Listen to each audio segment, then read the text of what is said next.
Father in heaven, we're thankful today for your many blessings.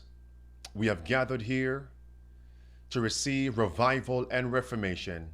Bestow these things upon us. We pray humbly in the name of Jesus Christ. Amen. All right, my friends, welcome one, welcome all to this midday power surge. And this is Tuesday, December 3rd, 2019. This is your spiritual oasis. No malarkey. Ominous events are right upon us. The great impending conflict. There's no time to be sulking, no time to be trepid. It's time for all of us to put on the whole armor of God. Welcome, Carla. Just like Ezra, Deborah, Marjorie, Evelyn, Edith, Maxim, Selma, Priscilla teaching the word, Claudette, Dwayne. Welcome one, welcome all to this midday power surge. As you can see in the theme, this is the behind the scenes of the Pope's U.S. visit in September 2015. From John Boehner, former Speaker of the House in the United States. But before I segue into that, I want to bring your attention to this quotation, Great Controversy, page 621. And this midday power surge is going to be a continuation from yesterday's midday power surge. Friends, we are going to see how important it is for us now to learn the lessons of faith. How important it is now to acquaint ourselves with God by proving his promises. Friends, I want to say this. Again, note that quotation. As we see Pope Francis, he came to America in 2015 September and addressed a joint session of Congress. It was unprecedented. It was historic. And before I get into John Boehner's interview and his tell-all, I want to say the significance of the Pope coming to America is fulfilling Revelation chapter 13, verse 3, verse 4, verse 11, verse 12 of Revelation chapter 13. Protestantism publicly was put to death. The death of Protestantism. That meeting here in America, 2015 September, before Congress, also showed republicanism is dead, is dying. We are here. Then will come the close of probation for this earth, this world. Look at this right here, my friends. Again, to understand, Pope Francis looked to the Jesuits. Well, let's look to the Jesuits. What are the aims of the papacy? What are the aims of the Jesuits? It's right there on the screen from Great Controversy, page 564. We are told that they despise the U.S. Constitution. That's what they despise.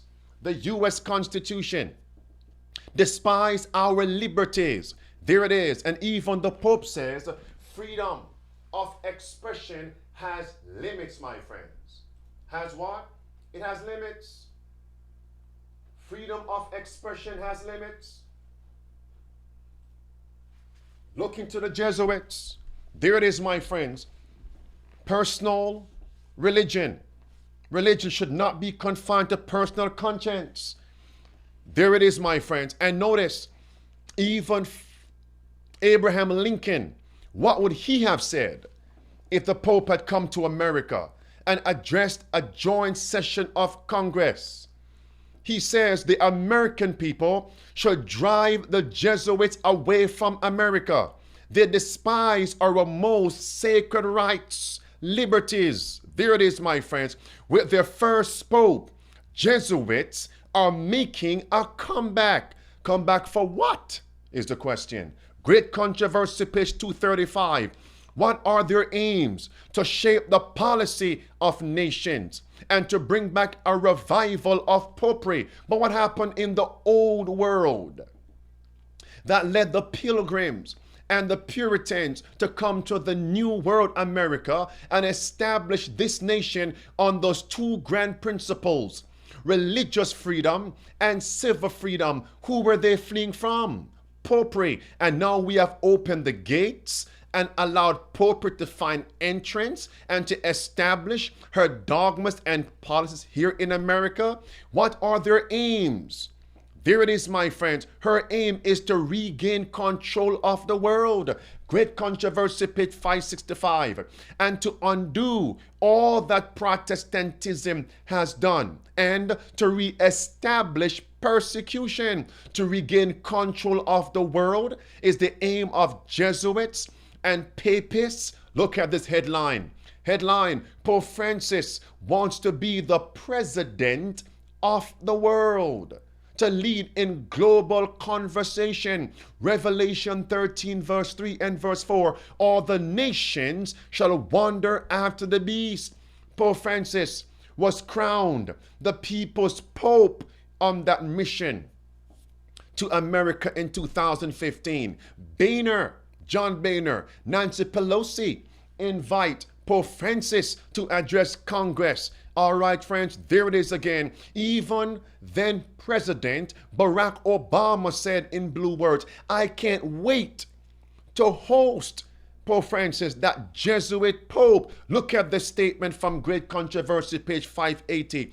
What are her aims?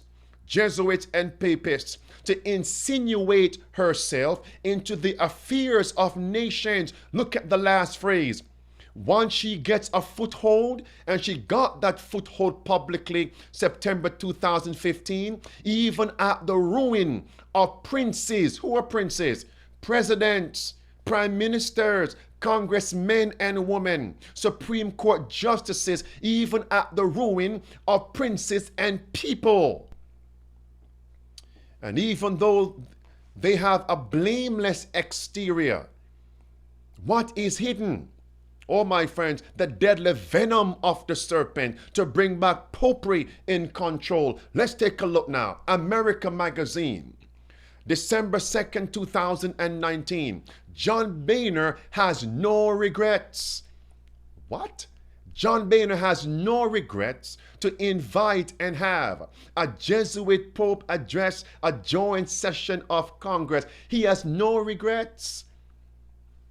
No regrets to betray your pledge, your oath. No regret to betray Protestant America. What is Protestantism? You think about that. And here it is, my friends, the first clip I'm going to share with you. In this first clip, we see what happened there. It was a 20-year plan in the making. John Boehner had been working clandestine, surreptitiously, to undermine Protestantism and the U.S. Constitution. Take a listen, friends. I wonder if we could, in a sense, start at the end, or certainly at the high point of your career. September 2015, Pope Francis becomes the first pope to address a joint session of Congress. You were a big part of helping to make that happen. I tried for 20 years to make it happen. 20 years? 20 years. I wrote John Paul letter in 1995, and promptly was brought into the Speaker's office. I was the number 4 leader at the time, right. And I realized we never had a Pope address a joint session of Congress. What are your thoughts in the forum, friends? 20 years in the making from one man. And in the second clip I'm going to share with you, John Boehner said when he went back to his office, he found 20 men in the office who represented all the faiths upon this earth. This is 20 men that represented the various religions, the various denominations in America. And notice, he was asked, John Boehner, how are you going to invite Pope Francis? As head of state or as head of the church? And John Boehner said, I thought about my training at Xavier. Xavier is a Jesuit institution. And I quickly said, I am inviting Pope Francis as head of state. But when he came as head of state, he spoke not only as head of state, civil leader, but also head of church, mother church, head of church. This is a gender fluid pope. And the question is, were Seventh-day Adventists represented there? Take a listen. Congress. I walk into the Speaker's office, and there are 20 gentlemen in there representing every Protestant faith known to man. And so Dr. Land was the head of the Southern Baptist Leadership Conference, and he said, Congressman, are you inviting the Pope here as the head of the Catholic Church, or are you inviting the Pope here as the head of state? Well, remembering my training at Xavier, said, Dr. Land, he'd be coming here as the head of state. Well, congratulations, we're all for you. Okay. That was an important distinction. Yes, it was. Yeah. And friends, years ago, I dealt with the fact that dealing with great controversy, I won't spend much time here, page 445, when the leading churches of America shall unite, then will come the Sunday law crisis. The largest Protestant denomination in America is the Southern Baptist Convention. They were also the last to join the ecumenical movement, the Manhattan Declaration, and other gatherings with Catholic bishops. And for Dr. Land, he said, I am in agreement to bring the Pope here. That is shocking to say the least. Notice now, friends. So here's a picture of the Pope and myself when he came into my office, September 24th, 2015. Momentous day, something I had worked for 20 years to try to accomplish. Mr. Speaker, the Pope of the Holy See.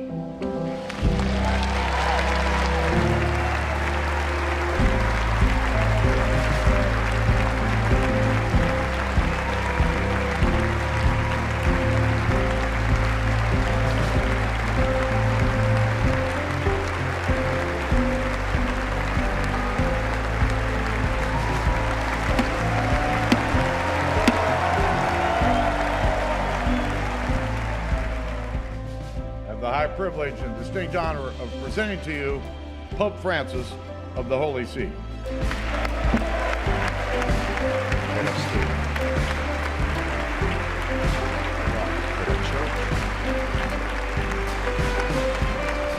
And friends, notice here, this was a public sign that church and state are now united. Protestantism is dead. Remember, that was 2015, September. What began October 31st, 2016 through October 31st, 2017? The death of Protestantism. Can you see it now, friends? The United States has been conquered. And John Boehner simply publicly, and don't you believe he was the only one behind this? Don't you believe that, friends? Please, don't believe that. He was only the figurehead, the mascot, if you please. And notice, friends, understand this. John Boehner gave the Pope carte blanche, free reign to control America. And notice now what JFK said.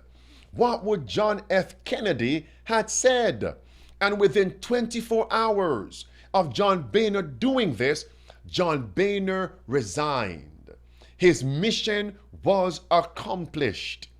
Capitol Hill, he said, was happy. He was happy a Jesuit Pope had come to America. This was a day of infamy. Take a listen, friends. By the time the Pope and I went to the door for him to leave, that was a total mess.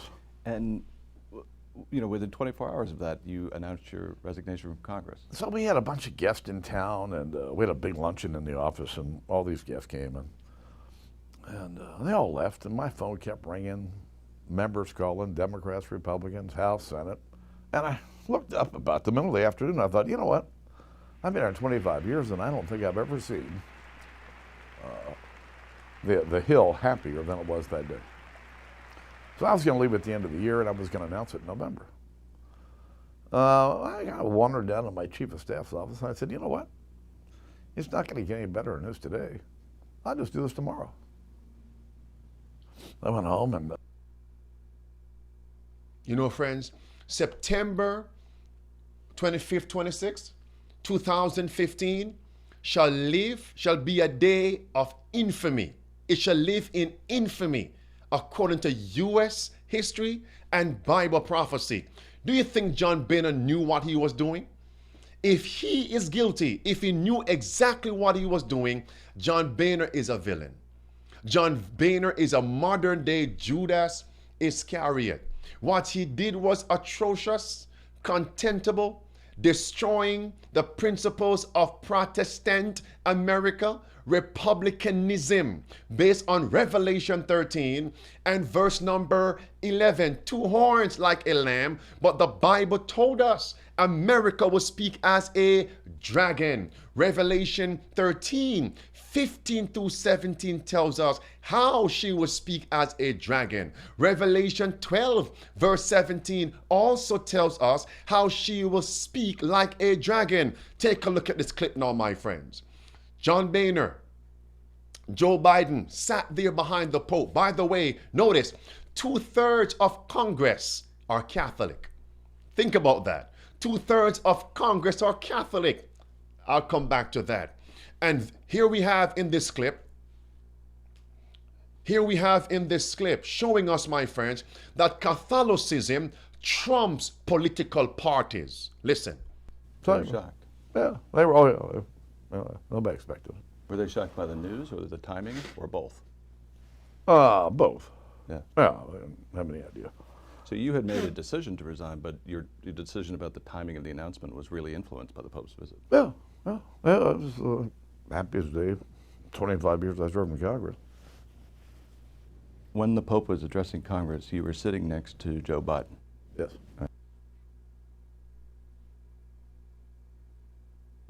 You know, friends, I want to say this. Someone in the chat room, I believe it was Samara. You know, friends, that's why I love you all. And I know Christ loves you. And I like the fact that we all give feedback. And when I mentioned 2/3 of Congress are Catholic, Samara Fleming wrote, that means only 1/3 is not. Do you know where my mind went? 1/3 of the angels were cast out of heaven. Revelation chapter 12. 1/3 is going back in. Zechariah tells us that.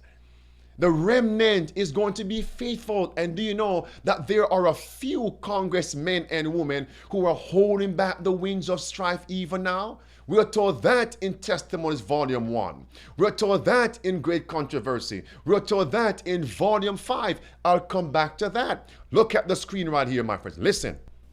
When the Pope was addressing Congress, you were sitting next to Joe Biden. Yes. Right.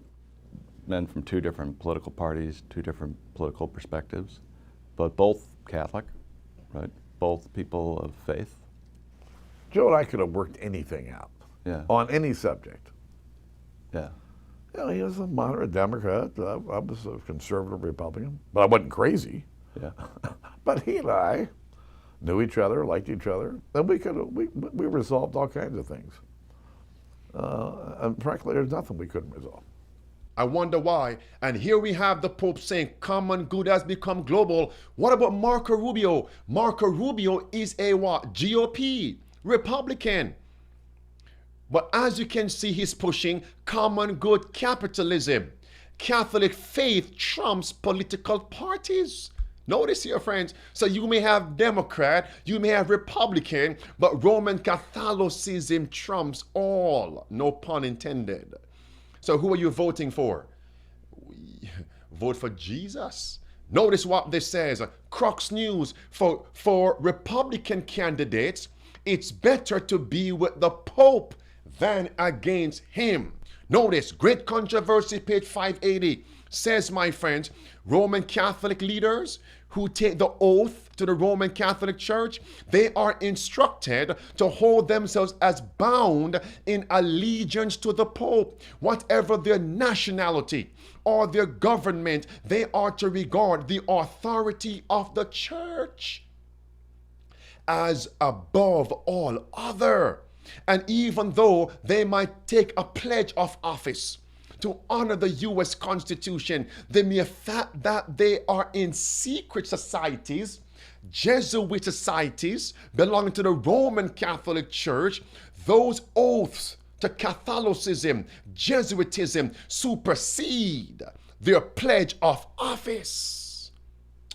Friends, notice now, in this clip it says that there's too much polarization going on in America because of freedom of speech and freedom of the press. To stop that, we must do away with freedom of speech and freedom of the press. No more should we have people being put in good groups and evil groups. But the Bible calls the papacy evil, the man of sin, the son of perdition. One of the things that Pope Francis talked about in his address to Congress is the temptation that we have as human beings to divide the world between good and evil, right? He called it a kind of simplistic reductionism. Yes. That leads to polarization, right? You know, that probably our experiences with polarization changed dramatically in the time that you served in Congress. Well, they did, but it has changed far more dramatically since I left. It's been almost 4 years, and it was polarized then, but not to the extent it is today. So what's gone wrong, do you think? Listen, Oh, I think it's the media. media, talk radio, cable TV, LinkedIn, YouTube, Twitter, the internet. People starting organizations overnight, spreading news, quote, overnight. And all this has tended to push and pull people into one of two camps, leaving fewer and fewer people, in the middle. And what's made it even worse is when I was growing up, we had 3 networks: ABC, NBC, CBS. You had a local radio station, a local newspaper. That was it. Now you've got hundreds of choices, and you get to choose where you get your news. Well, where do most people go? Places they agree with, reinforcing the divide. And then you add a few personalities into this stew, and it's like pouring gasoline on a burning house. Yeah, it's not good. In Washington right now. And friends, who did the Pope meet with? He met with the CEOs of those who control the press. For what purpose? To suppress freedom of speech, freedom of the press. Look at this great controversy, page 198. This hastened the crisis. An imperial message announced to the Diet that as the resolution, the Diet of Spires in 1526, granting liberty of conscience, had given rise to great disorders, the emperor required that it be annulled. Because we have freedom of speech and press, we have polarization. But if we do away with freedoms, we can have unity. Notice now, my friends, in this clip, as I close, I'll come back and do a part 2. In this clip, John Boehner says, if we want unity, look out for an horrific calamity. It's not good. And Washington right now feels like a burning house. It is. It's It is. seized by impeachment fever and almost the absolute worst form of polarization. Yes. It's we'll get through this, but it's going to be a while. What will it take? Well, either God's hand or some horrific event where Americans look up and go, oh, yes. I might be a liberal, conservative, Democrat, or Republican, but first, I'm an American, which they've forgotten. All right, friends. And before Congress, the Pope spake of the common good. Common good has become global. Common good, sunder rest by law. All right, common good, linked to the death penalty. It's time, the Pope said before Congress, to heal all open wounds. Revelation 13:3 and 4. All right, and great controversy, page 588 says, once we see them uniting, clasping hands, Protestants inviting popery, it's time, look out, they will trample upon the right of conscience. It's time for us to get ready, my friends. We will come back and do a part 2. Maranatha.